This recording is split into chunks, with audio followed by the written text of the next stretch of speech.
Bueno, es un placer enorme para mí presentarles a Mircea Petrache, un gran amigo, que bueno, él hizo su tesis de maestría en la Escuela Normal de Superiores, después tuvo su PhD en ATH, ¿no? En Zúrich, tras lo cual hizo un postdoc en París, un postdoc en Bonn, en Max Planck, y bueno, ahora está de profesor asociado en la Pontificia Universidad Católica de Chile, y hoy, bueno, inaugura el seminario en el año 2021 con una charla sobre Continuum Limits of Discrete Isoperimetric Problems and Wall Shapes in Lattices and Quasi-crystal Tilings. Bueno, muchísimas gracias, Mircea. Todo tuyo. Gracias. Ya, gracias, muchas gracias por la oportunidad de presentar ese trabajo. Acá debo sumar Giacomo Del Nin, que es postdoc en Warwick, con el cual hemos empezado ese proyecto, ¿ya? Y ya, entonces voy a empezar. Empezamos con unas motivaciones, que es estudiar la forma de cristales desde el punto de vista atomístico, digamos. Entonces el tipo de problema que quería estudiar es, considero una energía, tengo algunos puntos en el plano, X1, X2, posiciones, y después tengo un potencial, como por ejemplo esto es el caso de Lennard Jones. Un potencial que cerca de cero es, para distancias pequeñas es muy largo, penaliza que los puntos, parejas de puntos sean cercas, y intento minimizar esta suma de energías. Y después uno supone que el mínimo de este potencial privilegia interacciones lo más pequeñas posibles, y es lo más negativo el potencial a distancia 1. A veces lo llaman potencial con un pozo. Bueno, y lo que hago es sumar de todas las posiciones de los puntos el potencial aplicado a la distancia entre estas parejas de puntos, y minimizar entre las elecciones de posiciones de un dado número de puntos, n puntos, en el espacio euclidiano, en este caso dimensión 2 en esta figura. Y para este tipo de potencial se espera un fenómeno de cristalización, o sea, de que las posiciones de los puntos se acercan a una forma de cristal. En ese caso, se parece mucho a un hexágono regular, esta forma.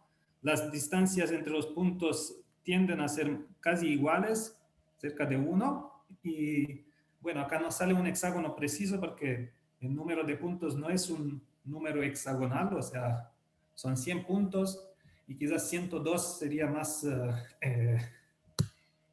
adecuado para formar un hexágono exactamente perfecto, pero se acerca mucho, uno lo ve a ojo, intenta con estimaciones, digamos, formalizar el facto que es muy similar a un hexágono, de esta forma.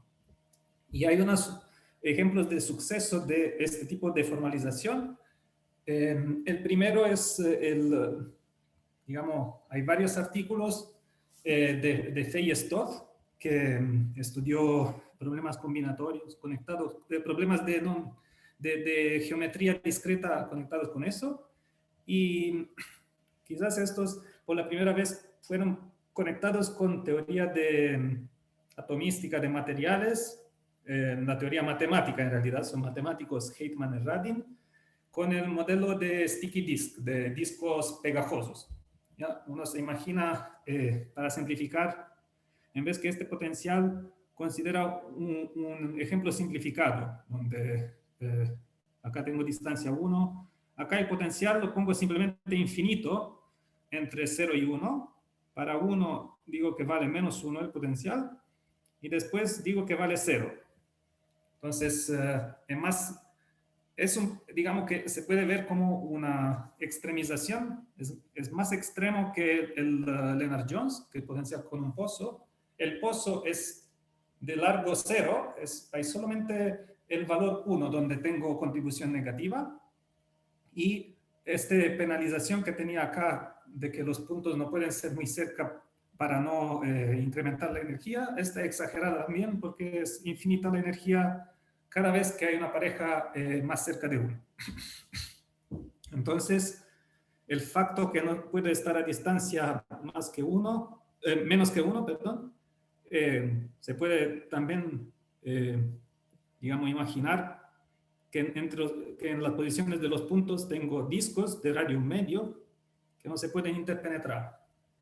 Y después el facto que acá tengo contribución menos 1 significa que intentan pegarse estos discos. Es bien energéticamente que se peguen el mayor número posible de discos. Y bueno, y en este modelo se puede demostrar que las configuraciones óptimas son de verdad aquellas donde en el plano, son de verdad aquellas donde los discos forman una estructura de retículo triangular, como indicado un poco por este experimento numérico que se ya hizo con un otro potencial. Y después entonces esto es un resultado riguroso, la forma local de las interacciones, de las configuraciones, y después hay cómo modelar el facto que las configuraciones caen cerca de algún hexágono, aun cuando el número de puntos no es un número hexagonal, y hay estimación de fluctuaciones que para n puntos el error del número de puntos respecto a una forma de hexágono ideal es del orden de n número de puntos a la 3/4, ¿ya? Que es el exponente optimal. Y se pueden ver que hay este tipo de fluctuaciones respecto a una forma hexagonal, digamos, adaptada al número de puntos. Y bueno, después después de eso vino el próximo resultado importante, que es el resultado de Tile, que siempre en 2 dimensiones, y es para potenciales intermedios, o sea, intermedios entre este que es muy exagerado y este de Lennard-Jones que aún no se sabe, para el cual no se saben demostrar estas cosas, ¿ya? Y entonces en el caso de Tile, el tipo de potencial es un poco más exagerado, acá tiende a cero más rápido, pero no es exactamente cero cuando la distancia tiende a infinito. El pozo acá tiene una forma, digamos, convexa, con las derivadas segundas lejos de cero. Y entonces hay varias condiciones que pero permiten flexibilidad, permiten perturbaciones del potencial. Y bajo estos potenciales perturbados con varias hipótesis, sigue también el resultado de cristalización de que las configuraciones localmente aproximan, cuando n tiene infinito y me fijo en una bola, aproximan arbitrariamente bien un látiz triangular. Después yo y con unos colaboradores hemos abordado el caso de otros tipos de potenciales y sus perturbaciones, digamos, como en la teoría de Heitmar-Radin y de Tile, que individúan un látiz cuadrado. Y para ese látiz cuadrado se supone que la forma es algo que no está escrito, pero es bastante similar que en el otro caso, si uno quisiera escribirlo, que la forma es un octágono en vez que un hexágono. Y bueno, esto sería un poco la idea, digamos. Para comprender estos tipos de resultados, muchas veces se asocia un grafo a un potencial. Entonces, acá tenemos el potencial de antes, infinito, menos 1, 0, ¿ya? Y esto es un otro caso, infinito, y ahora menos 1, el valor del potencial igual a menos 1 es entre 1 y raíz de 2, ¿ya? Y después es 0. Entonces hay un pozo un poco más largo. Y en este caso, ¿cómo funciona la demostración de que se forman hexágonos regulares? Bueno, prácticamente uno considera que la pregunta es, para un X, ¿cuántas contribuciones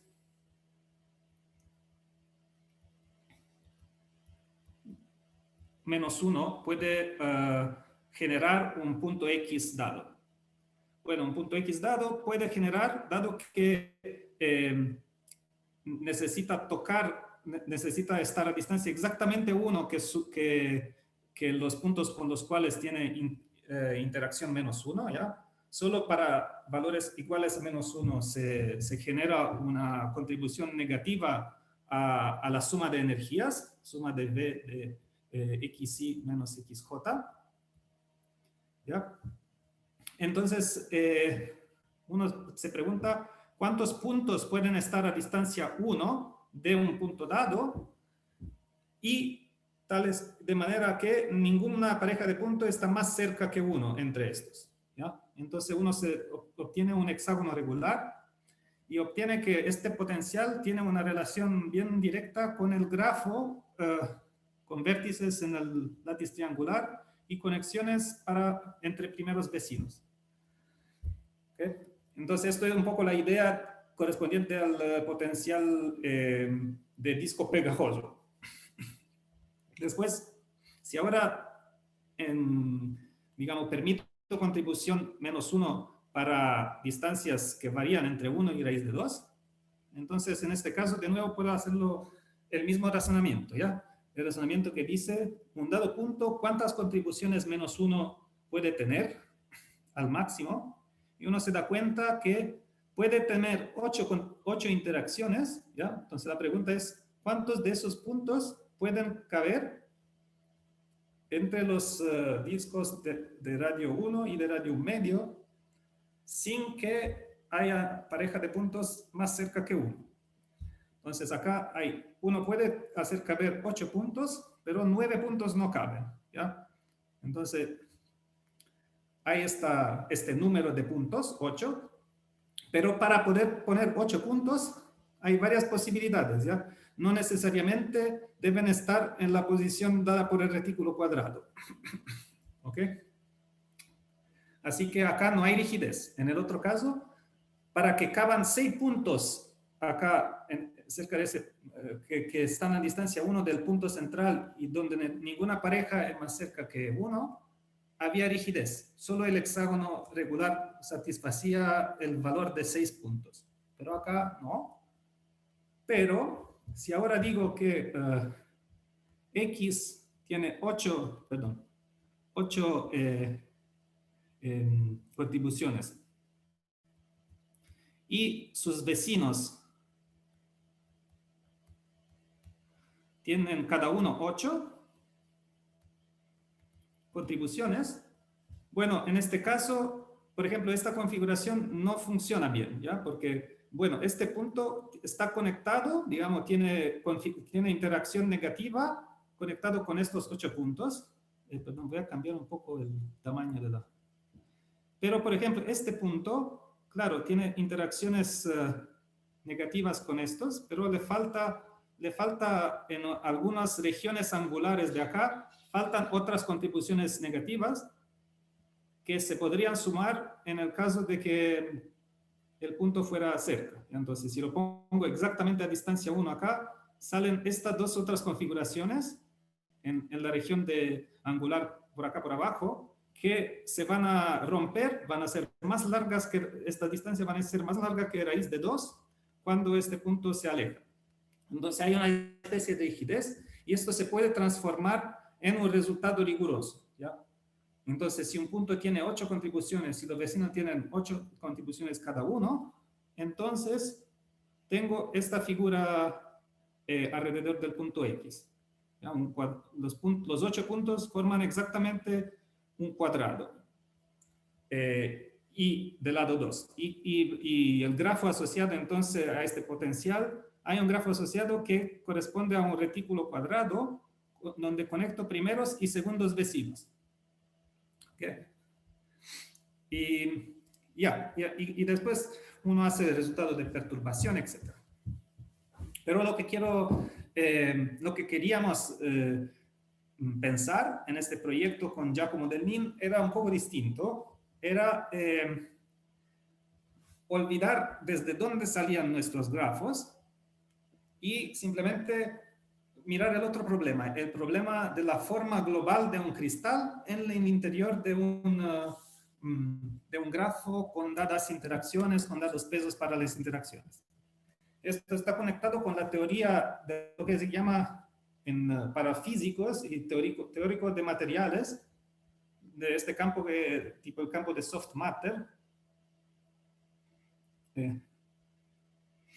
Una parte de esto es la parte de Targeted Self-Assembly, donde uno prácticamente intenta ingenierizar potenciales V que me den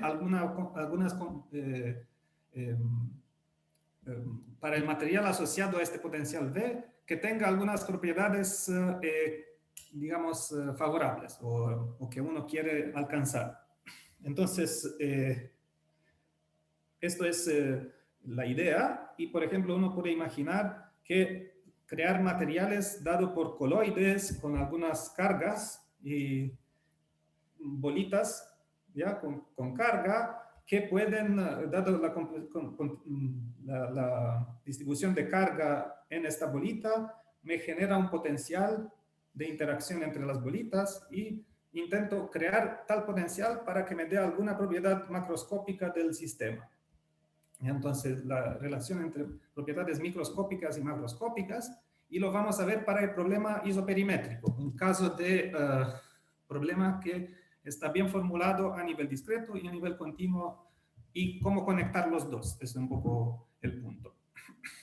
Entonces, este es el problema continuo de isoperimétrico, que es el problema que intentamos conectar con un problema discreto. ¿Okay? El problema de la forma de Wolf también se llama, porque hay la contribución de Wolf que, digamos, formuló por la primera vez este problema. Entonces uno considera una función convexa desde RD en R, fixa el volumen de un conjunto e intenta minimizar con volumen fijado el perímetro anisótropo, con anisotropía phi. O sea, es la integral sobre el borde. Bueno, acá hay nociones de borde que son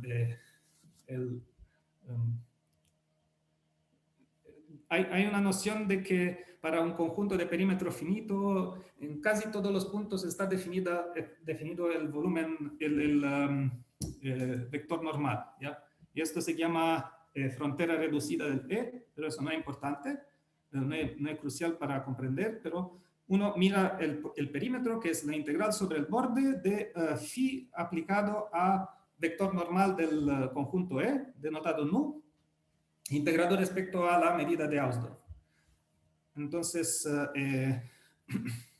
para cualquier phi, tengo una forma optimal que minimiza este perímetro a volumen fijado, y si cambio el volumen, simplemente la nueva forma optimal será una dilatada de la que valía para el otro volumen.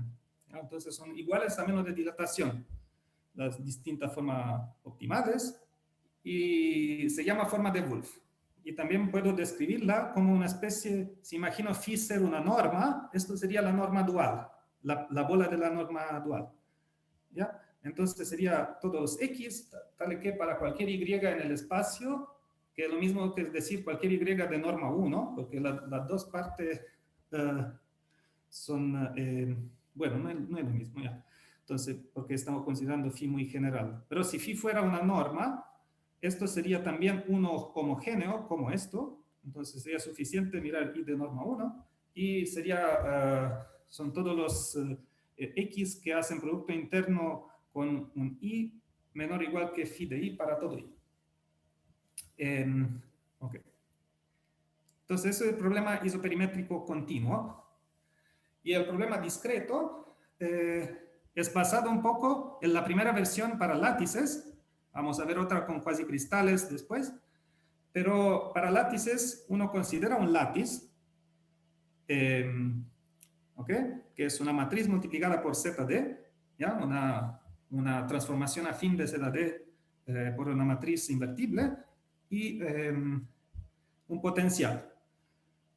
Suponamos que el potencial sea no cero solo sobre un número finito de puntos, ¿ya? Y esto sería la idea de cuáles son los vecinos de un dado punto, ¿ya? Entonces, ¿se acuerdan? En este otro ejemplo teníamos conexiones entre primeros vecinos y segundos vecinos en un látiz cuadrado, por ejemplo, y acá uno podría decir que tengo un potencial que vale menos 1 sobre V es igual a menos 1 en los puntos con coordenadas,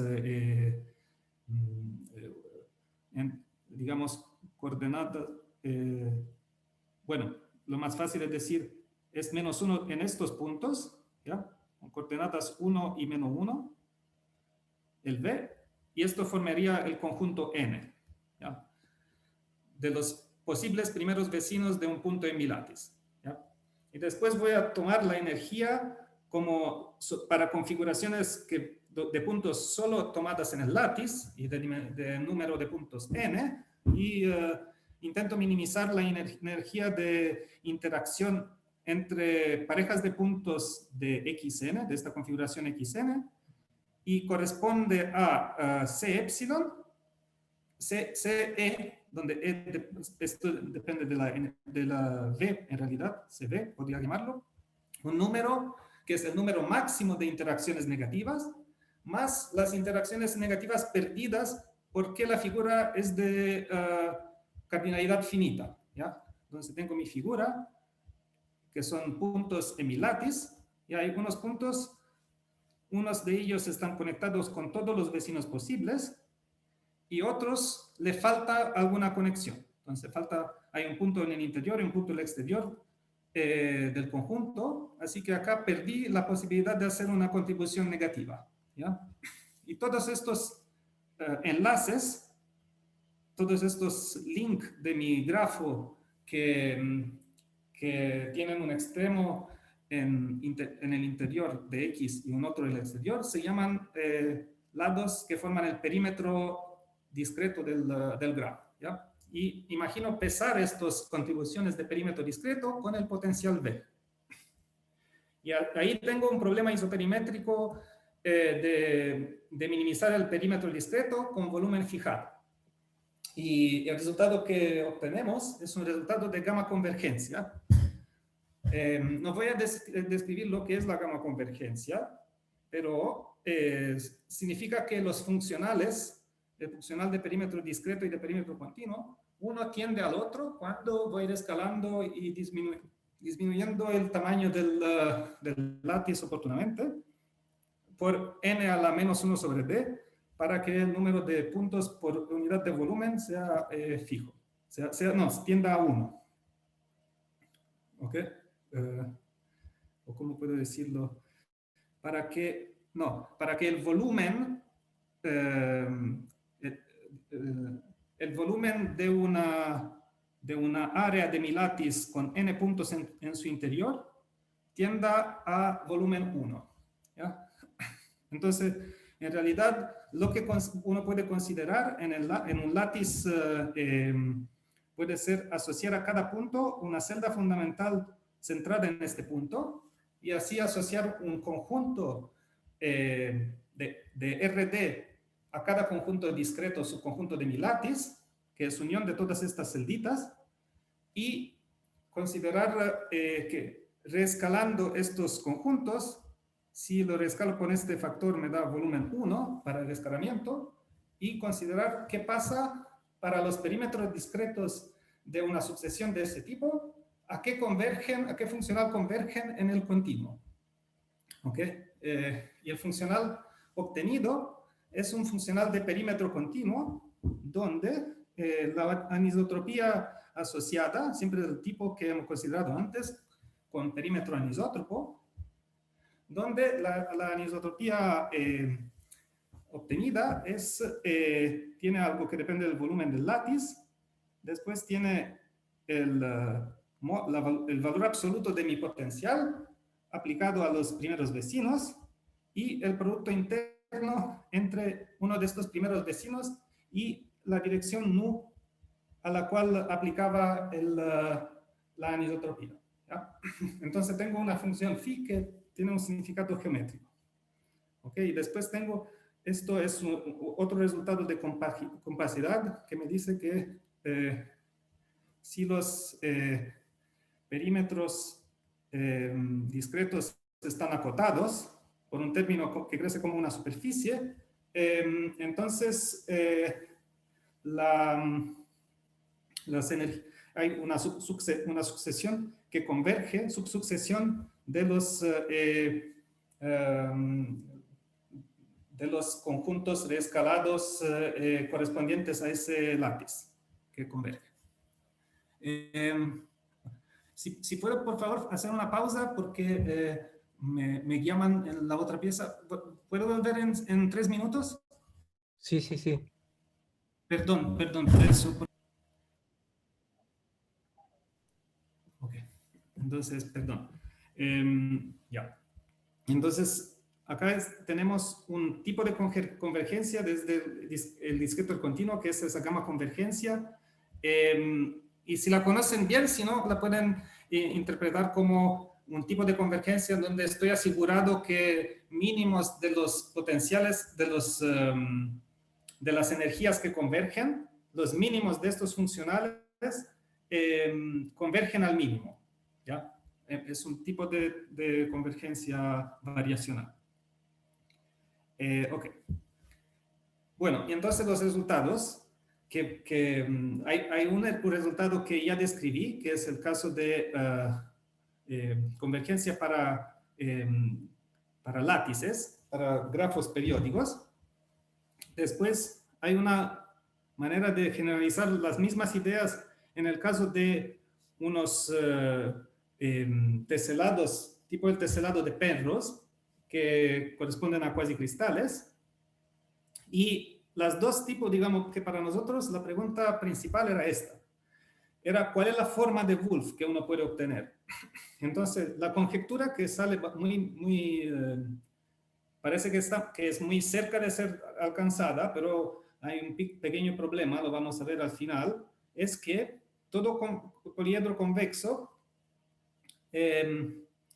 puede ser la forma de Wolf o de un grafo periódico o de un cuasicristal. ¿Ya? Para cualquier poliedro convexo puedo obtener una forma de Wolf. Pero para poder obtener cualquier poliedro convexo, debo tener V que cambia signo. ¿Ya?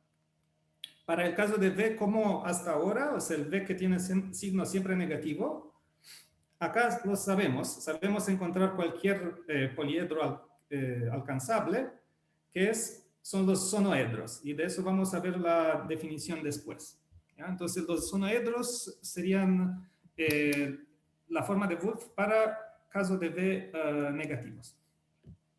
En grafos periódicos y cuasicristales. ¿Ok? Y la idea es que los grafos periódicos corresponden a unos poliedros especiales que tienen alguna relación algébrica entre las orientaciones de las caras, y los cuasicristales pueden superar esta obstrucción algébrica y dar cualquier forma con cualquier orientación de las caras posibles. ¿Ya? Por eso hay que pasar a cuasicristales para no tener una constricción de tipo algébrica sobre la racionalidad de las formas de las caras en la forma de Wolf alcanzadas al final. Ok, entonces una pequeña reseña histórica. sobre la forma de Wolf. Hay unos, digamos, artículos iniciales, Wolf y Herring, son los más citados de fundadores de la idea de forma de Wolf. Taylor, no creo que es considerado, estos artículos de Gene Taylor, no creo que son considerados tan, digamos, fundamentales para la teoría de Wolf en sí, pero son interesantes desde el punto de vista geométrico, así que quería mencionarlo. Después, Shechtman es aquello que uno cita usualmente sobre cuasicristales, porque fue él que generó una especie de revolución en la teoría de lo que es un cristal, lo que es físicamente alcanzable como estructura en términos de periodicidad. Después, donde nos fijamos y donde nosotros intentamos empezar a traducir ideas de físicos en teoremas matemáticos, son estos artículos de Ho y Collaborators y de Ingersoll y Steinhardt, ya que eran artículos sobre posibles propiedades y teoría de forma de Wolf vista desde un punto de vista modelístico y físico. Después hay algunos resultados de oscilaciones de número de puntos cerca del borde de figuras en un cuasicristal. ¿Ya? Uno mira cuál es el número para nosotros sería cuál es el número de lados en nuestro látiz asociado a un cuasicristal que están cortados por un pedazo de plano. Y para este tipo de cota, hay algunos artículos desde la teoría combinatoria y de teoría de números, un mínimo de teoría de números por Borowski y Schnell. Después, Avion, Frieseke, Schmidt es un artículo sobre la forma de Wolf en 2 dimensiones para cristales. Y hay unos artículos, no exactamente en el cuadro que tratamos, pero algo cercano, lo más cercano de describir una forma de Wolf cuasi periódica, pasaje desde el discreto al continuo, que es de Braides, Causini y Solchi. Y hay un otro artículo de Braides y Solchi conectado con eso. Ok. Y entonces, para ver cómo se pasa a cuasicristales, hay que hacer un mínimo de la parte de cristales y ver que todo se trata de reducir a una dimensión. ¿Ya? Eso es el principio general de todo el trabajo, reducir a una dimensión. Entonces, primero esta parte no es muy importante, pero podemos suponer, entonces supongamos que V de X es igual a V de menos X. ¿Ya? O sea que V es par y dividamos el conjunto N de los posibles primeros vecinos, o sea, los puntos donde V no se anula, en sus componentes unidimensionales sería. Entonces, del N considero parejas de un vector y de menos el vector. ¿Ya? Y hay varias de estas en unión disjunta construyen todo el conjunto N. ¿Ya? Y a cada una de estas parejas asocia un perímetro continuo definido con la misma fórmula que aparecía en el caso general. ¿Ya? Entonces, en el caso general,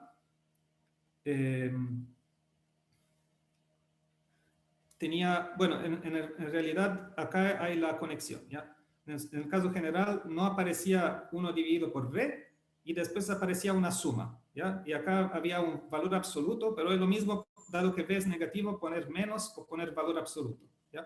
Y tenía esta suma sobre los V en N, ¿ya? Con acá parte positiva, así que puedo dividir y multiplicar por norma de V, y me da y contribuciones de ese tipo reconstruyen todo el perímetro con todo el conjunto N total. ¿Okay? Entonces, esto, sin poner esta suma y sin el V, me da uno de los pedazos que me construyen el perímetro de antes, el perímetro que decía que es el límite continuo en mi teorema. Y después acá, esta parte, esto se trata prácticamente, déjenme hacer un pequeño dibujo. Uno se imagina, en mi látiz acá tengo el V, acá tengo un punto del látiz, otro punto, dado que el N es un subconjunto del látiz, entonces todos los puntos donde llego haciendo sumas de vectores V, me dan puntos del látiz. Así que en el látiz, la intersección de una recta que parte desde un punto x0 en el látiz y va en dirección paralela a V, esta intersecta mi látiz en varios otros puntos de los cuales hay una sucesión con periodo V, ¿ya? Entonces acá hay x0, acá hay x0 menos V, x0 más V. Y así siguiendo, ¿ya? Y bueno, puede que haya más de esos puntos, pero van a tener la misma periodicidad. ¿Ok? Okay. Y después lo que consideramos es el espacio ortogonal a V, ¿ya? Esto es V ortogonal. Y en este V ortogonal tiene dimensión D-1. Y acá considero el látiz, la parte del látiz ortogonal a V, o sea, L intersectado V ortogonal, donde acá de nuevo en realidad sería LV ortogonal. Corresponde, digamos, para todos los puntos del látiz, puedo de nuevo empezar a hacer como periodizar estos puntos sumando y subtrayendo múltiplos de V y obtener líneas infinitas de puntos con la dirección, digamos, donde cada uno es conectado con el sucesivo por un vector copia de V, ¿ya? Y después el látiz V ortogonal es igual a V ortogonal intersectado con estas líneas paralelas a V y pasantes por puntos de L. ¿Ya? Entonces, estas intersecciones de acá me describen un látiz y después considero una celda fundamental y puedo asociar a un conjunto. Si tengo un conjunto en el látiz inicial, X en L, Xn en L, puedo asociar la parte de este conjunto que, digamos, al XL, sin entrar en detalles, puedo asociar un conjunto que es unión de las celdas del tipo unión de V suma de Minkowski con la celda de LV ortogonal.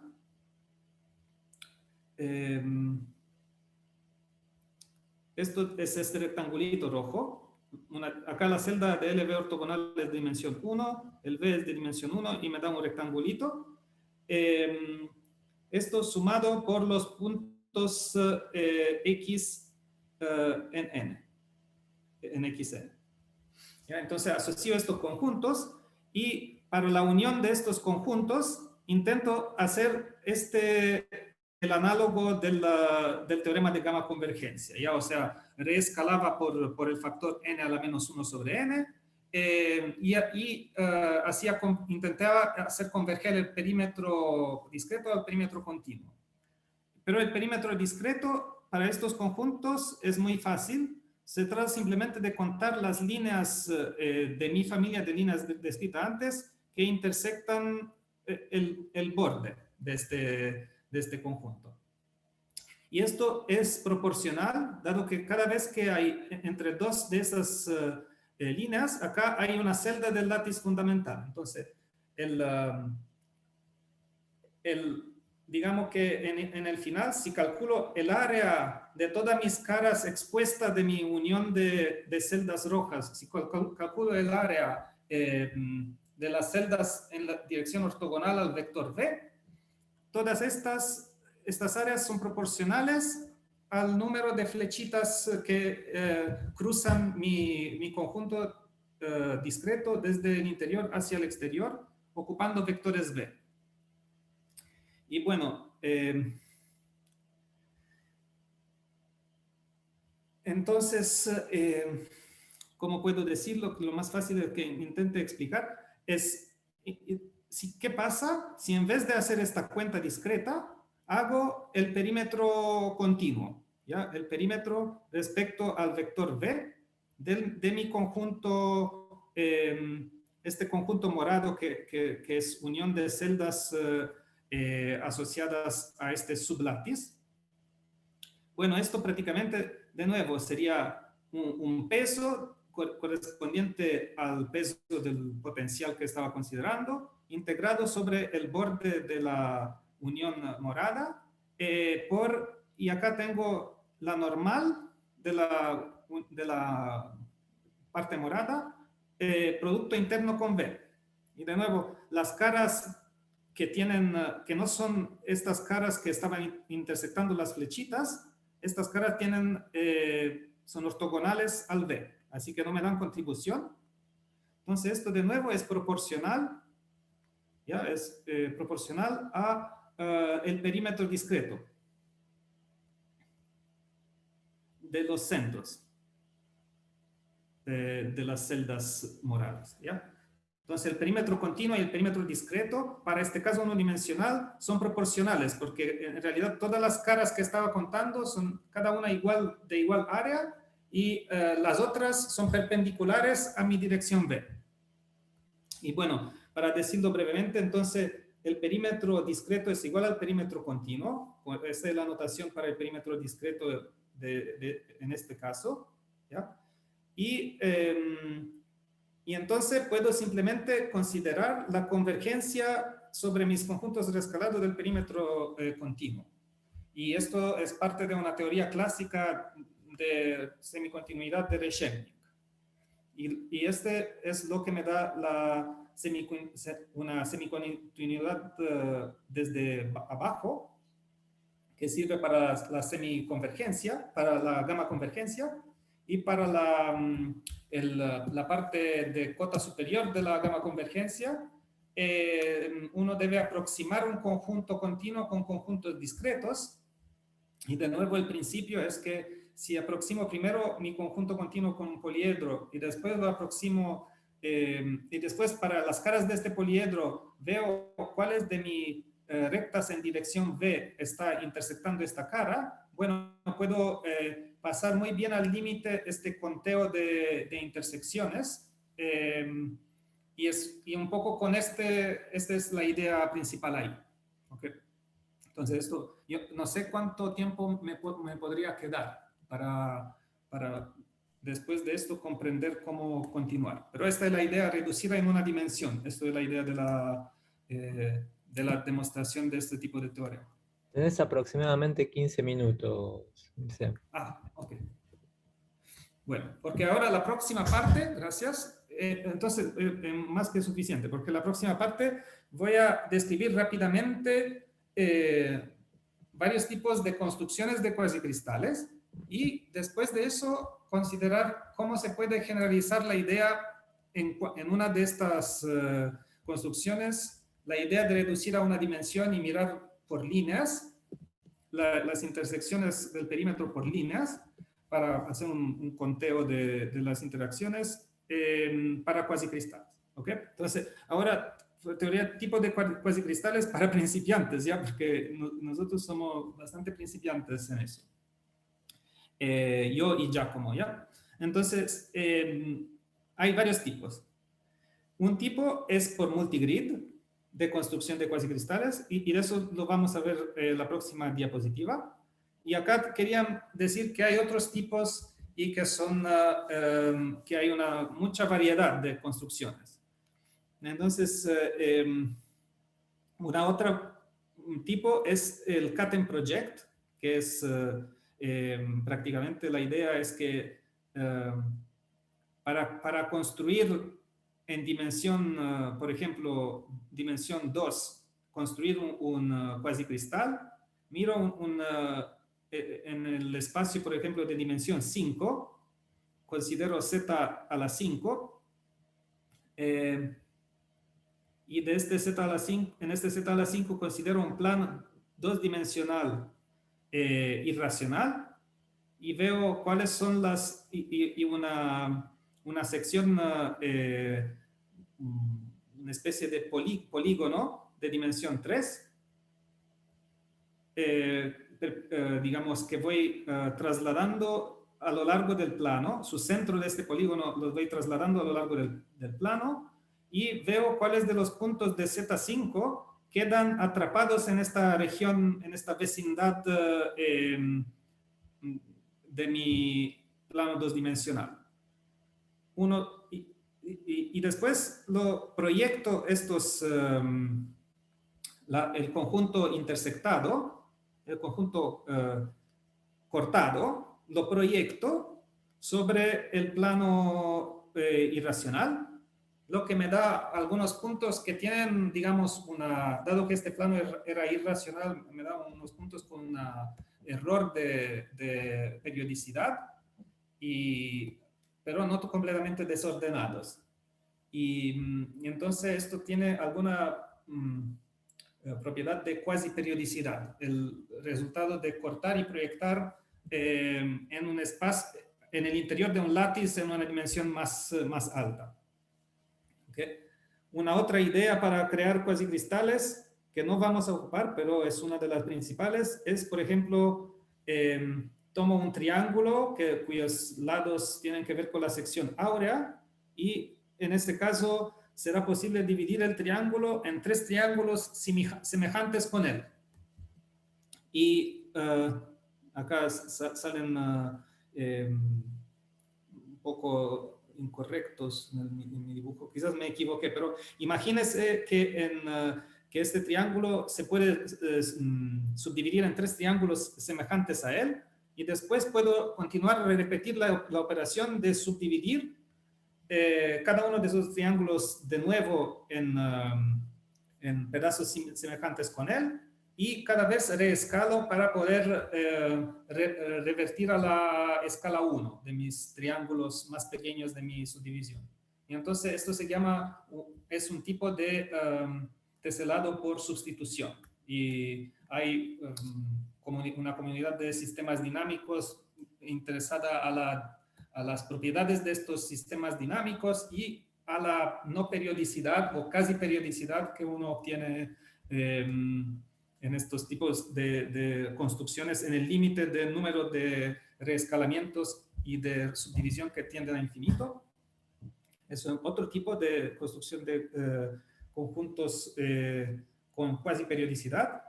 Si no, hay la teoría basada en la teoría de Fourier. O sea, en el facto que para un látiz la medida que pone una masa igual en todos los vértices tiene una transformada de Fourier que también es una medida soportada en el látiz dual. Entonces uno mira qué pasa cuando tengo medidas cuyos duales son atómicos, ¿ya? Y quizás no forman un látiz, pero tienen algunas delta de Dirac de posibles periodos de estas configuraciones. Entonces, de nuevo, el facto que la transformada de Fourier sea atómico significa que hay algunos periodos muy especiales y otros que no aparecen para nada en la configuración.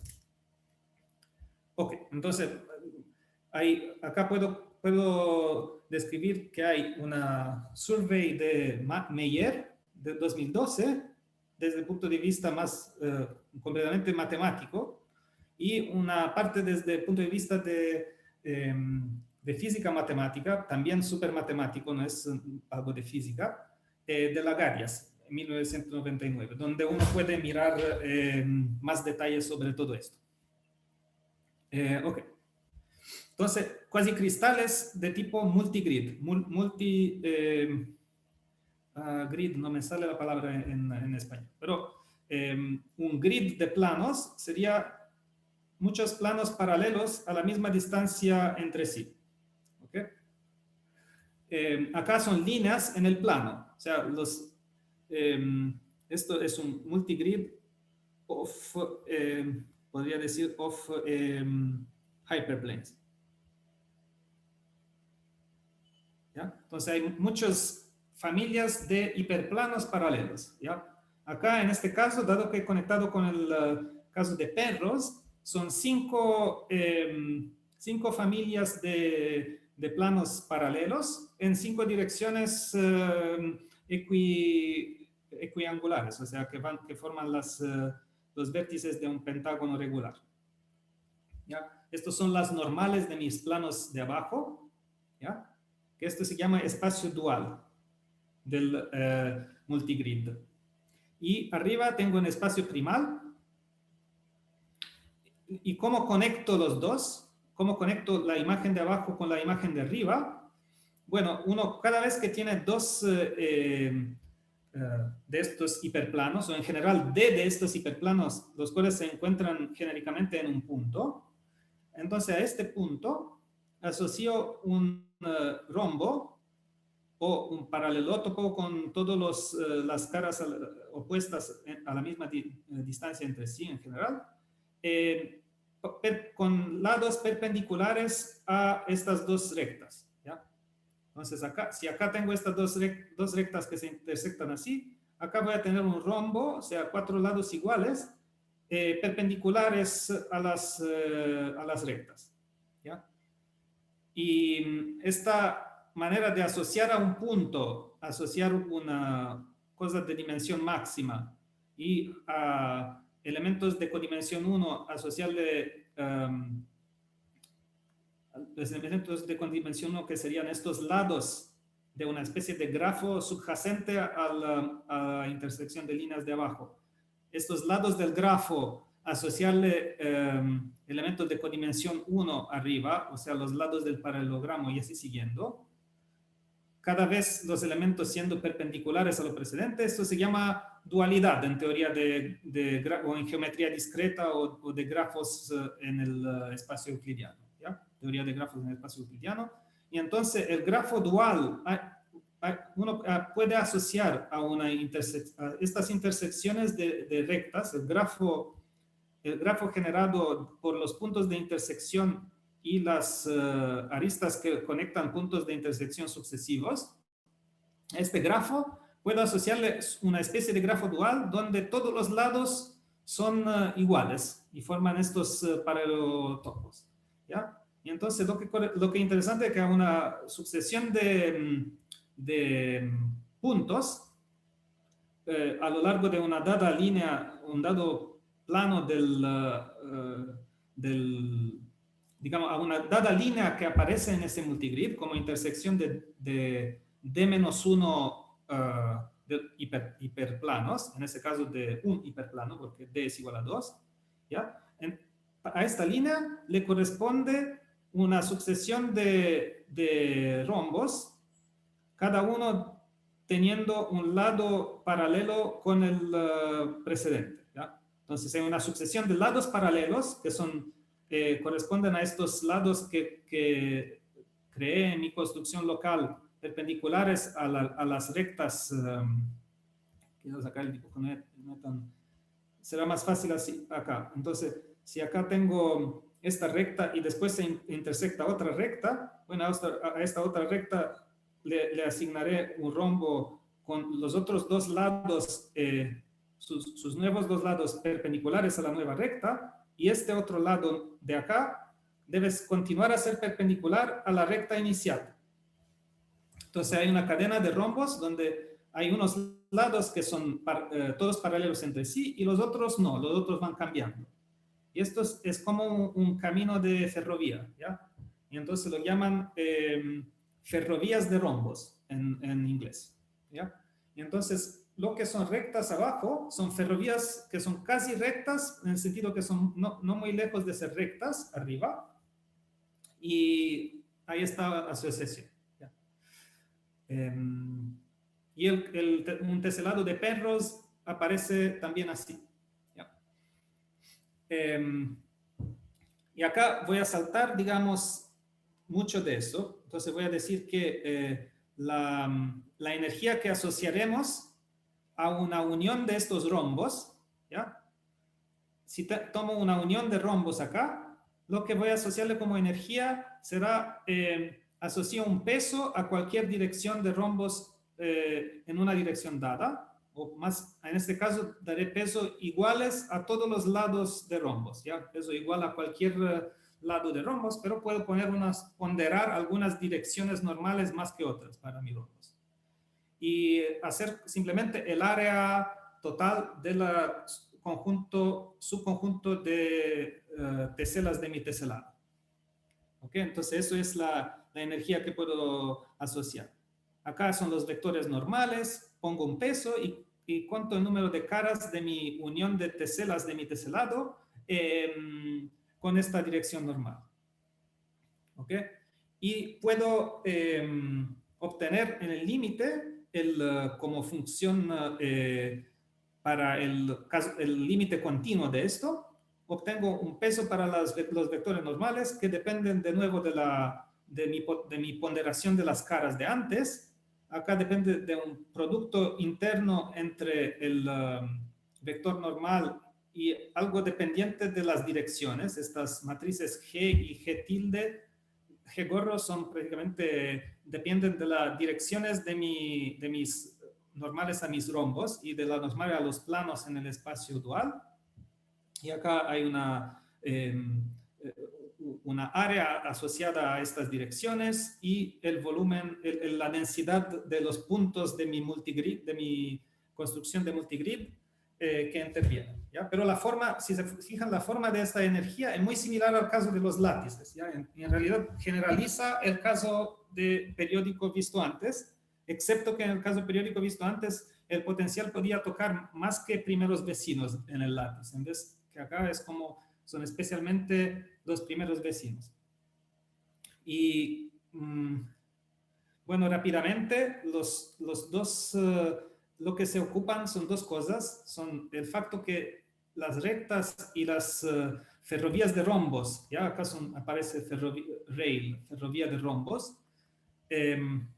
las ferrovías de rombos son casi derechas, casi muy similares a rectas, son a distancia limitada de una recta,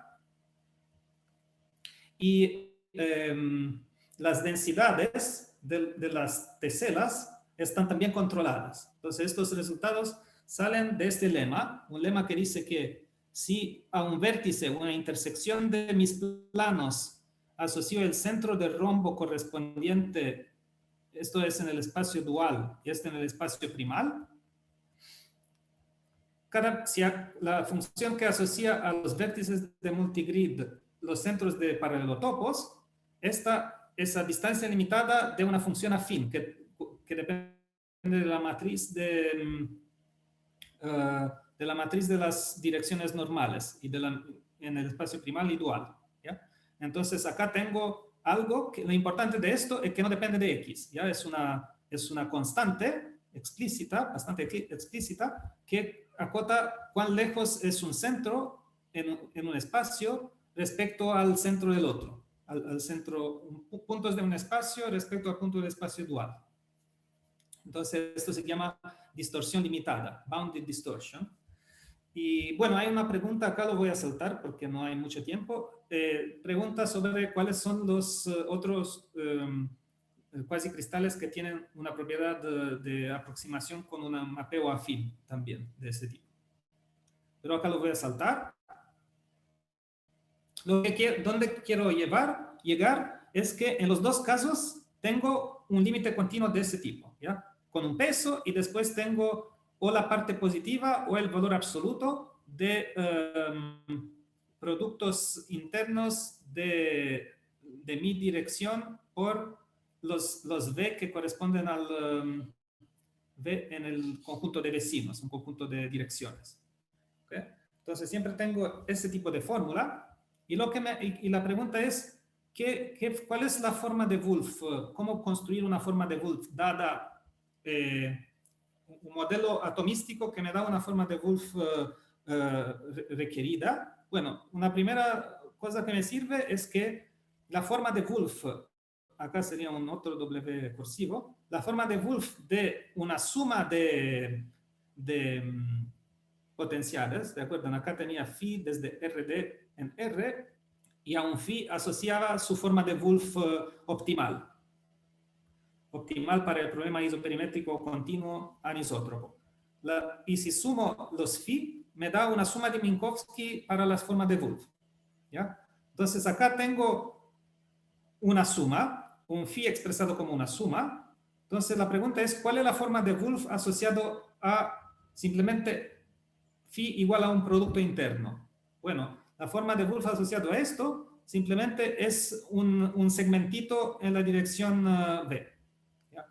Entonces la forma de Wolf de un phi de ese tipo general es una suma de segmentitos. ¿Ya? Y la suma de Minkowski de segmentitos son sonotopos. ¿Ya? Son poliedros, que son los sonotopos por definición, son suma de Minkowski de segmentos en el espacio. ¿Okay? Después una cosa que no es bien conocida, pero es útil, es que la diferencia de Minkowski es que prácticamente si acá hago una diferencia de estos phi convexos, phi1 menos phi2, las formas de Wolf salen en subtracción de Minkowski, ¿ya? Suponiendo que esto es estrictamente positivo para que me dé una forma de Wolf acá.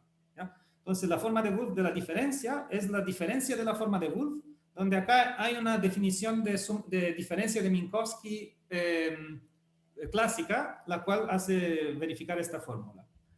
No es desconocida la fórmula, pero no es muy famosa. ¿Ya? Esta es muy famosa y por alguna razón esta es mucho menos famosa. Después, esta es una proposición que no está en el preprint, pero nos dimos cuenta después que cualquier polítopo convexo es la diferencia de dos sonotopos. ¿Ya? Entonces, ¿esto qué significa en nuestro caso?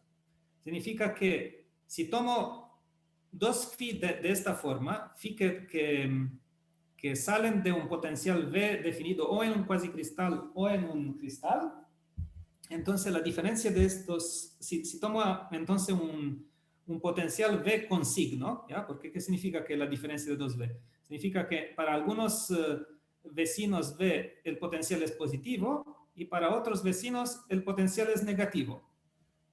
¿Ya?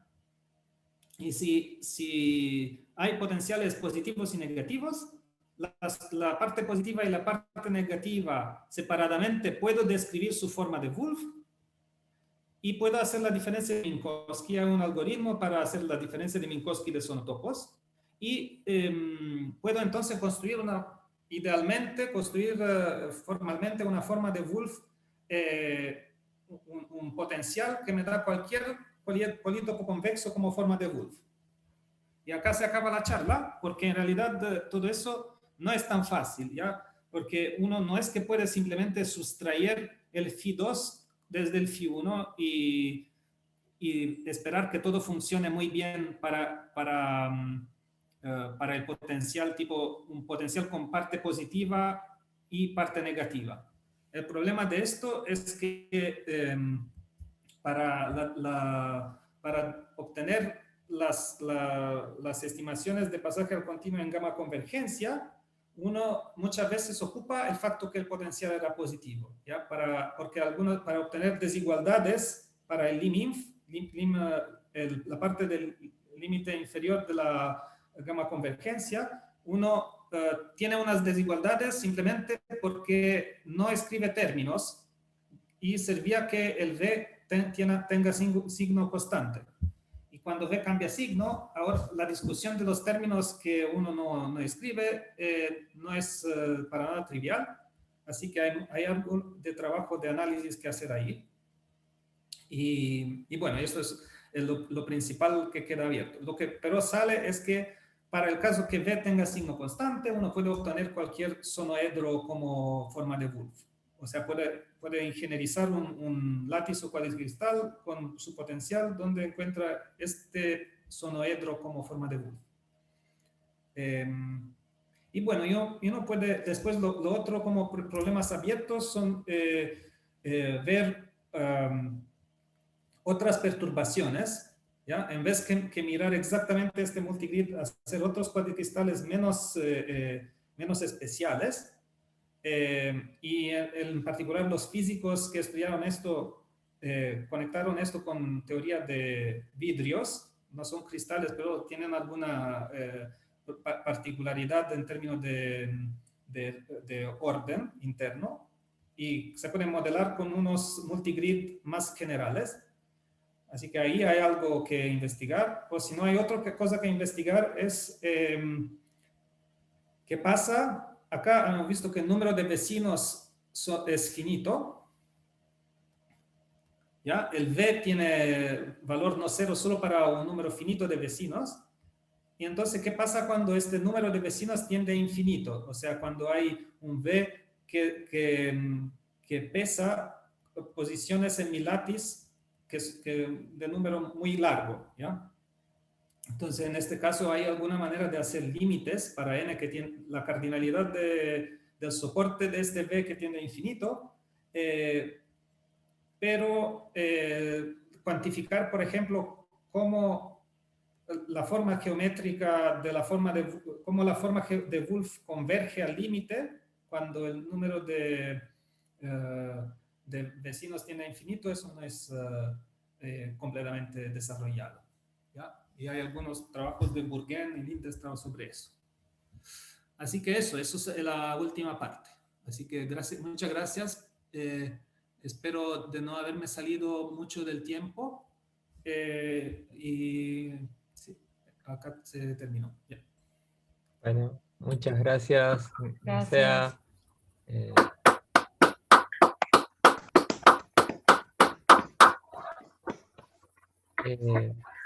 No sé si alguien tiene alguna pregunta, comentario. Yo te iba a hacer una pregunta curiosa nada más. O sea, en problemas de isoperimétricos y demás, puedo usar, digamos, la teoría de Fourier, ¿no? ¿De nuevo?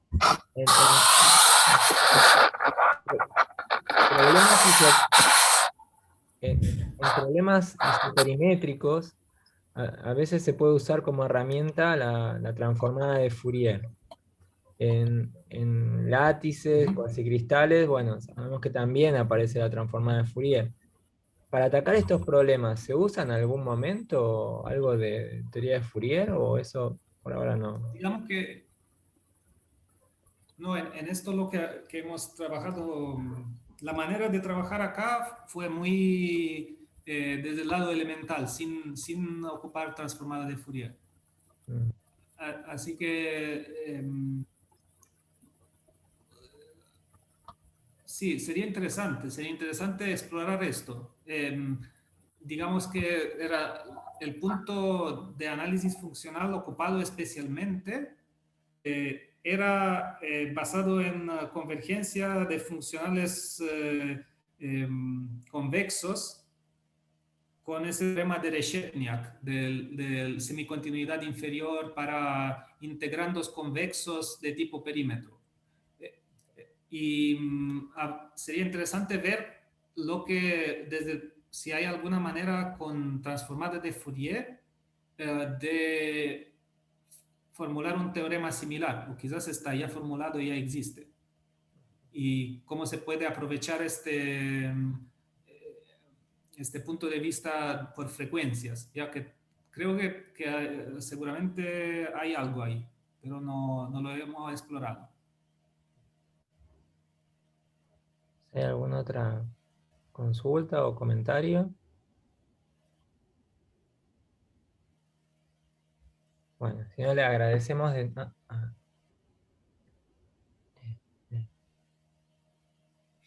Bueno, si no, le agradecemos de nuevo a Mircea por su colaboración, por la charla magnífica que nos dio. Gracias. Dejo acá de grabar. Mucho gusto.